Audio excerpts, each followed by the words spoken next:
You ever notice how neighbors are the world's greatest unintentional comedians? You don't need television, you don't need radio, you don't need a book of jokes. Just open your window, sit on the porch and wait. They'll show up. They always do. It's like a free circus that parks itself right next to your house. Only instead of lions and trapeze artists, you get people arguing about whose hedge is 2 inches taller, or a guy watering his driveway. Like it's a thirsty pet. Every neighborhood's got one. You don't even have to know the names. You just give them nicknames like the Screamer, or the Mower, or that guy who smells like paint. These people, they don't realize they're doing stand-up for the whole block, and the best part? They work for free. You never bought a ticket, you never asked for the show, and still, there it is, right out your window. Take lawn care, for example. Lawn care is the ultimate neighbor competition. You've got one guy with the perfect green carpet of grass. No weeds, no bald spots, just pure chlorophyll heaven. He's out there trimming the edges with scissors, like he's giving the lawn a haircut before prom night. Then you've got the other guy. His yard looks like a wild jungle where you expect Tarzan to swing through yelling. But somehow, he still gets out there once a month with the loudest mower in the county, acting like he's part of the neighborhood landscaping Olympics. And the guy with the jungle lawn always acts proud, too. Like, yeah, it's supposed to look natural. Natural? It looks like a science experiment that escaped from the lab. Then why do they mow the lawn at the weirdest times? Saturday morning, 6 a.m. The whole block's asleep, and suddenly it sounds like a jet engine is taking off next door. These people don't just mow, they mow with passion. They mow with rage. You're in bed trying to dream, and the mower's over there screaming, wow, like it's chewing through steel. And they don't just go once. They go over the same patch 5 times. Forward, backwards, sideways, diagonal. Like they're mapping out a football field. You'd think they were trying to summon crop circles. And then, after all the mowing, they stand there admiring their work. Just standing on the porch, hands on hips, chest out. Like Michelangelo unveiling the ceiling of the Sistine Chapel. Yeah, look at that grass, I did that. They act like someone's gonna come around with a trophy. No one cares. Nobody is driving by thinking, hey, let's stop and give that man a medal. You mowed the grass, congratulations. The grass will be back in 3 days, mocking you. Nature doesn't lose, grass always wins. And the driveways. Have you noticed neighbors love to treat their driveways like they're part of some sacred ritual? They're always out there hosing it down, scrubbing away, sweeping like the Queen of England is coming by to inspect the cement. Who cares if your driveway is clean? It's for cars. You're not serving dinner on it. Nobody's going to compliment your concrete. Wow, that's some shiny gray you've got there. Really pops in the sunlight. But people act like the driveway is the centerpiece of the whole neighborhood. They get on their knees with a scrub brush, cleaning a stain like it's going to ruin the property value. And then there's the car washers. You know these guys. They wash the car 3 times a week. Always out there with the bucket, the sponge, the chamois, like they're auditioning for a soap commercial. They spend 4 hours polishing every inch, vacuuming the floor mats, detailing the wheels, waxing the hood. And you know what? 10 minutes later, it rains. Every time. It's like the clouds are watching them with binoculars, waiting for them to put the last bit of wax on the bumper. Then, boom, thunderstorm. Nature doesn't like vanity. Nature sees your shiny car and says, oh, let's do clean. Let's fix that. And these guys get mad at the rain, yelling at the sky like it's personal. You washed your car, not the atmosphere. Then you've got the porch people. You know the ones. They sit on the porch all day, doing nothing, just monitoring the street like self-appointed security guards. They don't have jobs, they don't have hobbies, but they've got binoculars of the mind. They know everything that happens. You come home with a grocery bag, or that's the 3rd time this week. You take out the trash at midnight? What's he hiding? These people are better than the FBI. They don't even blink. You wave at them, they don't wave back. They just stare like, we saw that. Every neighborhood has that one pair of eyes peeking through the blinds like a raccoon with a neighborhood watch badge. And the funniest part, everyone thinks they are the normal one. Nobody ever says, yeah, I'm the weirdo with the binoculars. I'm the guy yelling at squirrels. I'm the guy polishing my car like it's the Mona Lisa. No, Everyone thinks it's the other guy. Meanwhile, if you're listening closely, you're the entertainment for someone else. Yeah. They're pointing at you laughing about the way you take out the garbage in your pajamas. Everybody's somebody's comedy show.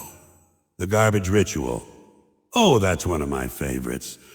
The way people deal with garbage tells you everything you need to know about them. Some neighbors drag it out neatly, tied up in perfect little bags, lids shut tight, everything looking like a magazine ad for sanitation. Then there's the guy with garbage spilling out all over the street. Bags ripped open, raccoons running a buffet line, and he doesn't care. He's dragging an old mattress, a broken chair, a lamp with no shade, like the garbage man is a moving company. And you know what? The garbage man takes it. No questions asked. He's probably laughing, too. What's this guy doing, remodeling his whole life every week? Then there's mail. Neighbors love their mail. They rush out the second the mail truck comes by. You'd think it was Christmas morning. They're out there ripping open envelopes like there's going to be a golden ticket inside. 90% of it is junk. Pizza coupons, bills, and some letter from a bank you don't even use. But neighbors treat mail like it's the highlight of the day. I've seen people check their mailbox 3, 4 times before the mailman even arrives. Like maybe he'll sneak it in without them noticing. Newsflash, he's not Santa Claus. He doesn't come down the chimney with a surprise. You'll hear the truck. It's the loudest truck in the world. And pets. Oh boy, pets make the whole thing even better. Every neighborhood has a dog that thinks it's the mayor. Stands out there barking at everything. Cars, squirrels, clouds, its own shadow. That dog doesn't shut up. And the owner acts like it's fine. No, he's just saying hi. No, he's declaring war. That dog thinks it's running the whole block. And cats, they're even funnier. Cats don't care. Cats wander into your yard, stare at you like you're trespassing, then leave you a gift in the flower bed. Every neighborhood cat is like a little mob boss making rounds, making sure everyone knows who's in charge. And neighbors, they always want to borrow something. Sugar, tools, jumper cables, your sanity. They knock on the door with that fake smile. Hey, do you have a cup of sugar? Yeah, I do, but I don't want to give it to you. You're not making cookies. You're just testing how much free stuff you can get from me. And if you lend it once, they're back again. Next thing you know, they're asking if they can use your ladder, your hose, your weekend. These people don't stop. They treat your house like it's the neighborhood hardware store. And let's not forget the holiday decorators, the ones who turn their house into a light show. Lights on the roof, lights on the bushes, lights on the dog if he stands still long enough. They spend 6 weeks putting it all up, and for what? 2 weeks of people driving by saying, oh, that's nice. Then they leave it up until March, and it just looks sad. Santa's deflated, the reindeer's got a broken leg, and the lights are half burned out. That's not festive anymore. That's just electrical trash stapled to your roof. But that's what makes neighborhoods so funny. It's not the big things, it's the little ones. The tiny habits that repeat over and over, turning the whole block into a never-ending sitcom. Nobody writes the script, nobody hires the actors, but the show never stops. You walk outside, you see people doing their little routines, and you realize life itself is the joke. Neighbors don't even need punchlines. They're funny just being themselves. And you know what? That's the beauty of it. Because deep down, all of us are somebody's neighbor. Which means all of us, whether we like it or not, are part of the comedy show next door. You ever notice how neighborhoods are just arenas for competitions? Nobody ever admits they're having. Nobody talks about it, but everybody's playing. Every block is a silent battleground where people are secretly keeping score, tallying up imaginary points and pretending they're not.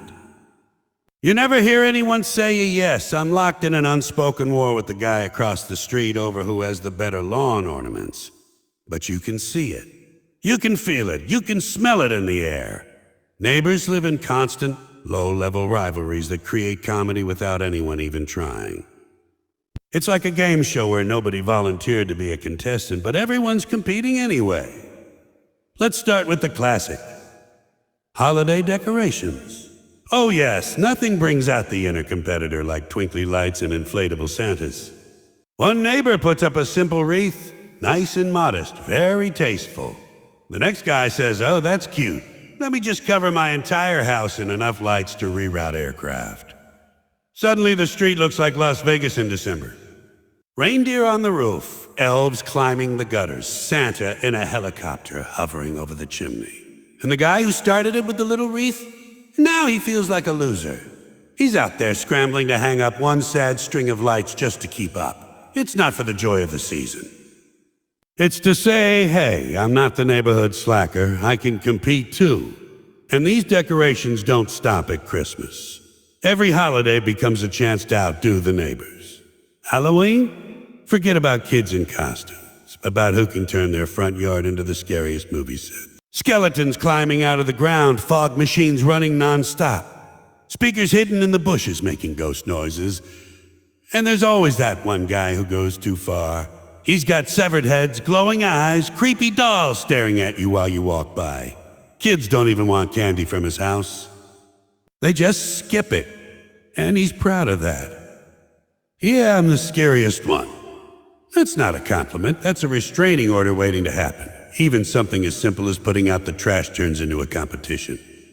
One neighbor brings it out the night before, neatly bagged, lids closed, everything tidy.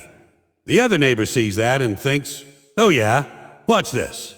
Now he's out there arranging his trash cans like a military parade. He lines them up perfectly. Bags stacked like art installations, cardboard folded into origami. He's basically trying to win the trash can beauty pageant. And then there's always one guy who doesn't get the memo. He drags out an avalanche of garbage spilling everywhere. Old TV, broken lamps, 3 busted chairs, a box of mystery goo that leaks down the sidewalk. He's not competing. But in his own way, he wins too, because now everyone's talking about him.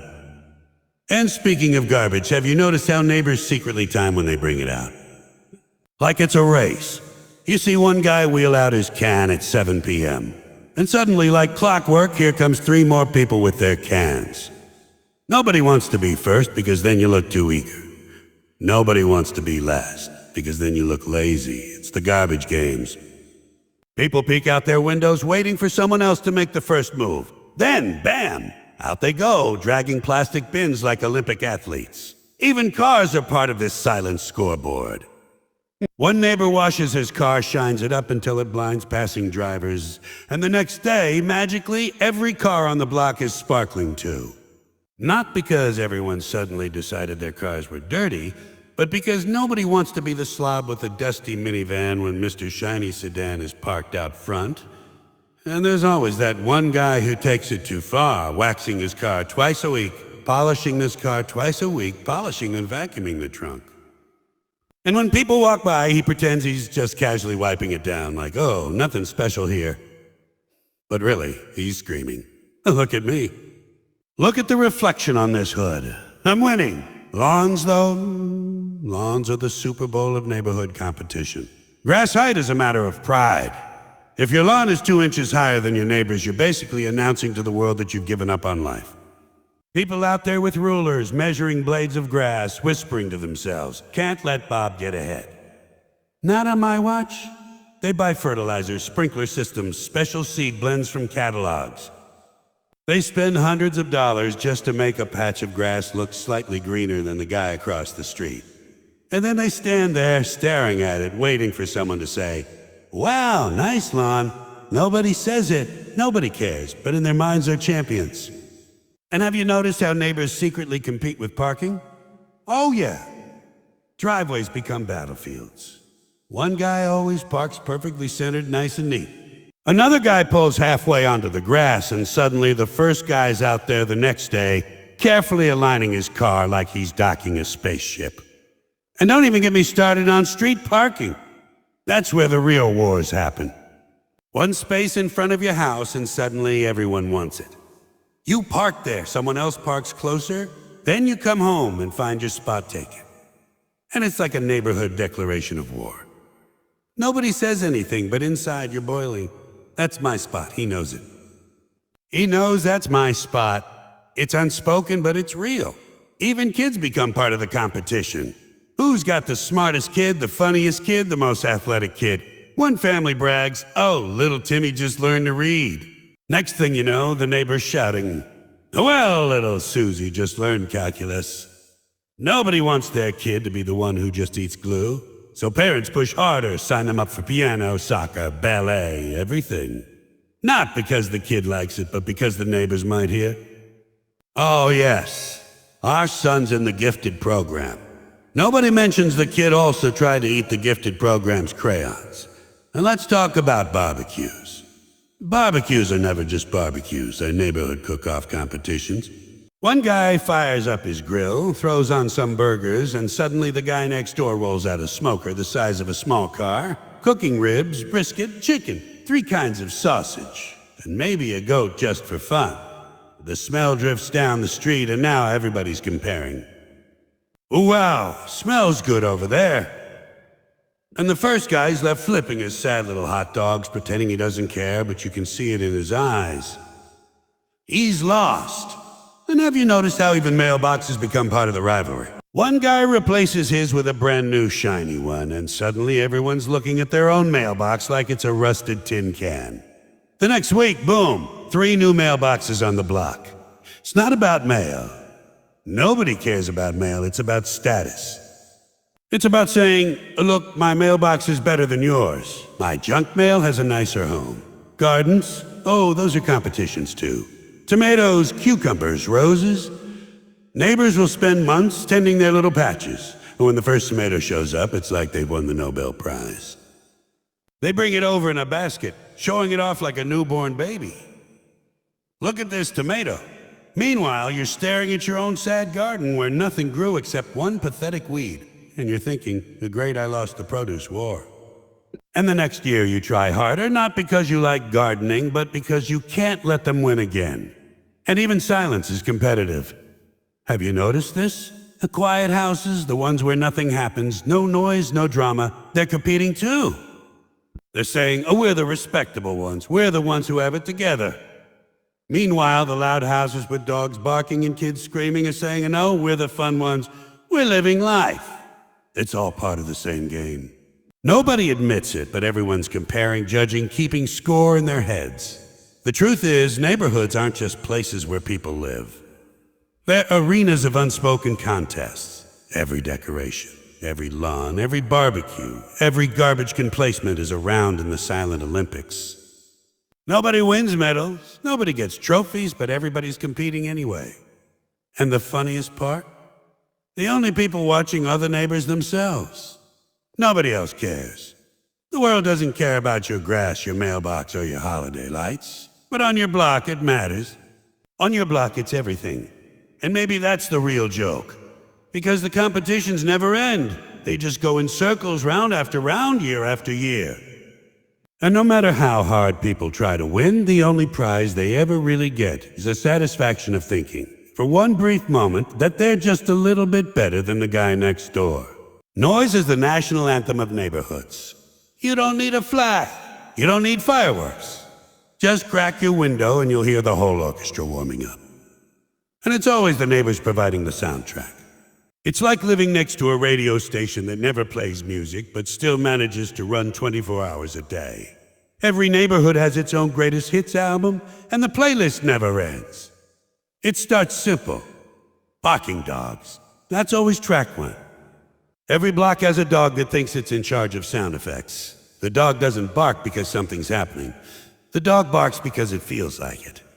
Middle of the night, 3 a.m., dead silence, and suddenly, a bark. Ooh, bark, bark, you think. Oh no, maybe there's a burglar. Nope, it's a leaf. A leaf fell, and the dog has declared war on photosynthesis. And the owner always yells the same useless command. Shut up! You've been saying that for 10 years. The dog doesn't even hear you anymore. He thinks his name is Shut Up. And then you've got the barking chain reaction. One dog starts, another answers, and suddenly the whole block is a canine choir rehearsal. Woof, woof, woof, woof, arf, arf, ruff, ruff, ruff, ruff, like they're auditioning for a barking symphony. If you listen carefully, you can almost hear them keeping rhythm like some deranged percussion section. And just when you think it's calming down, the smallest dog, the one that sounds like a squeaky toy, jumps in with a high-pitched solo. That's the encore. That's the closing number. You don't applaud, you just pray for silence. But the dogs are just a warm-up act. The real noise Olympics begin when people get involved. Every neighborhood has the guy who believes his garage is a concert hall. He's out there with the radio blasting so loud you can hear the lyrics 3 streets away, and they're always the same 5 songs. Songs from 30 years ago stuck on repeat, like he's personally keeping classic rock alive through sheer volume. And he doesn't just listen. He sings along badly, like a wounded moose learning to speak English, and he thinks he's nailing it. You can tell by the way he belts out the chorus with his whole chest, voice cracking like a teenager in choir practice. And the cars. Oh, the cars are the second stage of the neighborhood music festival. Every block's got one guy who thinks his car's stereo is a public service. He pulls up at the stop sign, and suddenly your windows are shaking. Your furniture is vibrating, and your heart rate is keeping time with the bass. This guy thinks the world is dying to hear his mixtape. Newsflash, nobody wants your bass massage. You're not sharing music, you're sharing earthquakes. Look at this, son. Then you've got the home renovators. Power tools are the official instruments of suburbia. There's always one guy who buys a new saw or drill and decides he has to test it immediately. Saturday morning, dawn, birds chirping, and then, it's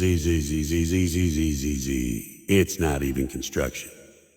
He's just standing there cutting wood into smaller pieces of wood, for no reason.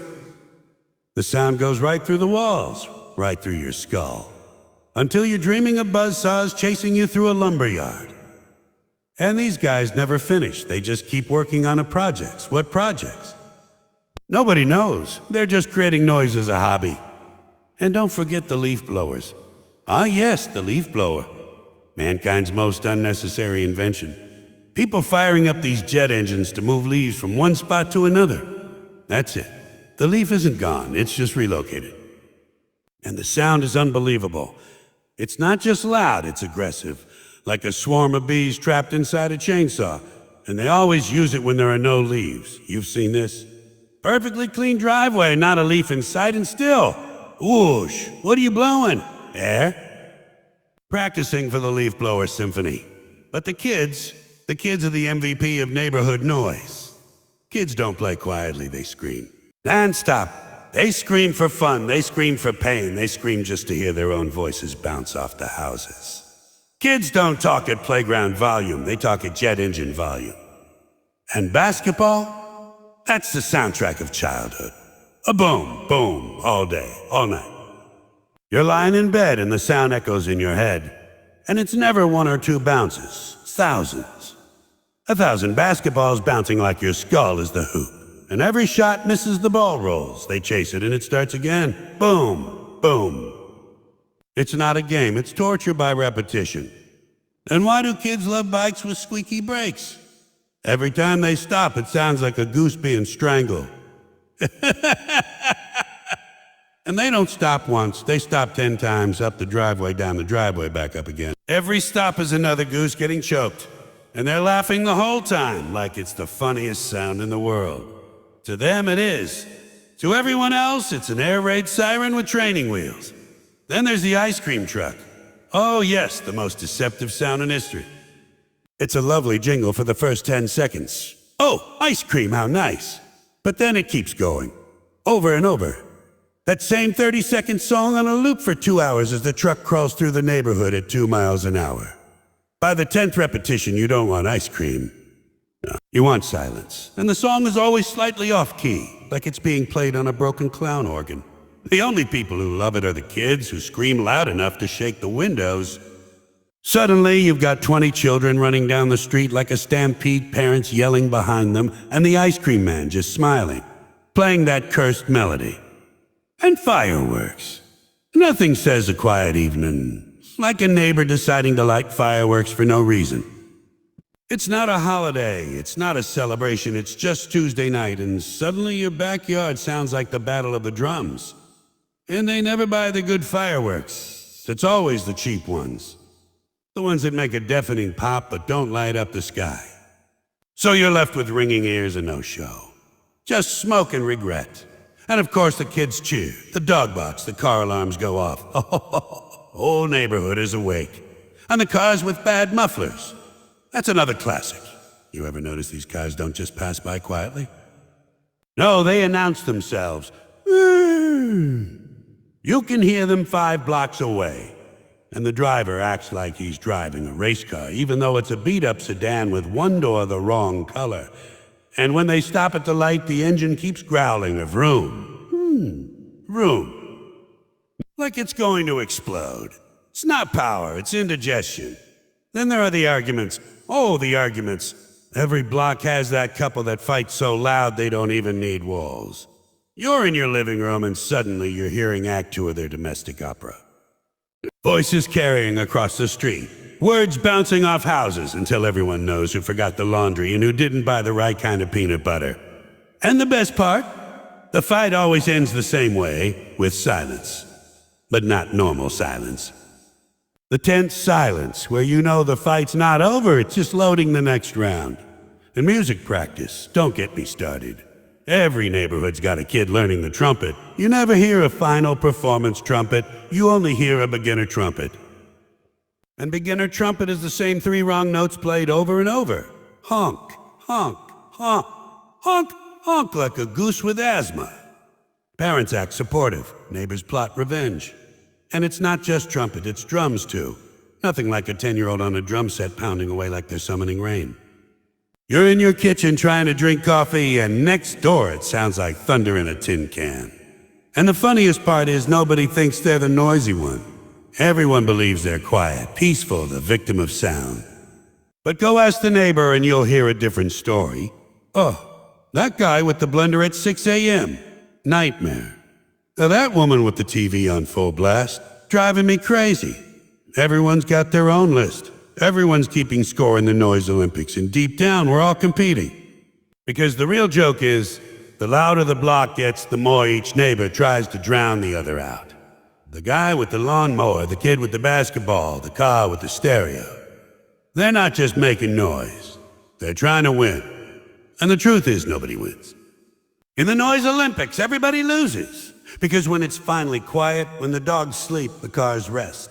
The kids collapse, and the leaf blowers run out of gas. You know exactly what happens. Somebody sneezes, and the whole thing starts over.